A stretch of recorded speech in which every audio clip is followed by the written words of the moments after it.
Il est 8h37, Maxime Switek. Le fin mot de l'info avec évidemment Raphaël Antoven. Bonjour Raphaël. Bonjour Maxime, bonjour à tous. C'est d'un dessinateur bien connu des enfants et de leurs parents que vous nous parlez ce matin, l'excellent Claude Ponty, qui a créé au fil de ses albums un personnage étonnant, Blaise ou le poussin masqué. Mais oui, ceux d'entre nous qui ne connaissent pas encore les œuvres de Claude Ponty doivent acheter ou emprunter ou voler s'ils veulent les albums où le dessinateur met en scène des petits poussins dont la communauté chaotique est néanmoins excellemment réglée par l'un des leurs qui, tel un chef d'orchestre, ordonne le désordre et permet à la communauté d'accomplir des merveilles tout en garantissant la liberté de chacun.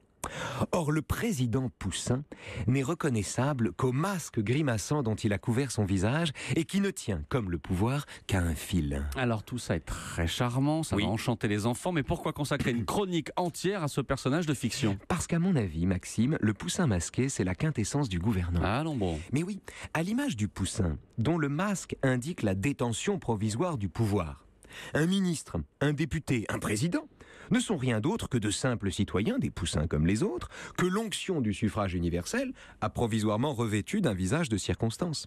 C'est Blaise Pascal, figurez-vous, qui l'explique à merveille dans le premier de ses 3 discours sur la condition des grands, où il raconte l'histoire d'un type égaré sur une île dont les habitants décident arbitrairement qu'il en sera le roi et qui accepte de porter la couronne sans être un usurpateur pour autant, car, dit Pascal, qu'on soit en démocratie ou que le pouvoir soit héréditaire, le pouvoir lui-même n'est qu'un masque. L'exercice du pouvoir repose sur la détention de symboles amovibles comme un masque qu'on dépose sur une tête avant de les en retirer.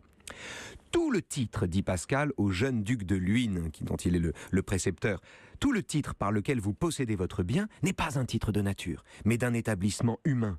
Un autre tour d'imagination dans ceux qui ont fait les lois vous aurait rendu pauvre, et ce n'est que cette rencontre du hasard qui vous a fait naître avec la fantaisie des lois favorables à votre égard qui vous met en possession de tous ces biens. Autrement dit, vous n'êtes duc que parce que vous possédez temporairement par un hasard de la fortune les signes qui correspondent à cette charge. Le pouvoir n'est pas vôtre, mais vous le portez, à la façon d'un masque interchangeable, amovible, jusqu'à ce que l'imagination des gens vous le retire et le dépose sur quelqu'un d'autre. Or, c'est exactement ce qui arrive au petit poussin de Claude Ponty, à la fin d'un album sublime intitulé Le Château d'Anne Iversaire. Vous racontez la fin donc ? Où, oui, c'est pas grave, où, au-dessus des oisillons endormis, épuisés par la confection d'un gâteau géant, est accroché le masque de Blaise qui, lui-même étant à visage découvert, se fond dans la foule comme l'anonyme qu'il n'a jamais cessé d'être. Et le fin mot de l'info ? En politique, l'habit fait le moine. Raphaël Antoven. Qui vive Raphaël dimanche ? Ah oui, qui vive dimanche prochain, 13h-14h. C'est une rediff, c'est une émission sur l'intelligence artificielle. Faut-il avoir peur de l'intelligence artificielle ou bien les machines ont-elles tout à craindre de l'homme ? C'était une émission passionnante. On vous la propose de nouveau. Merci Raphaël. Europe.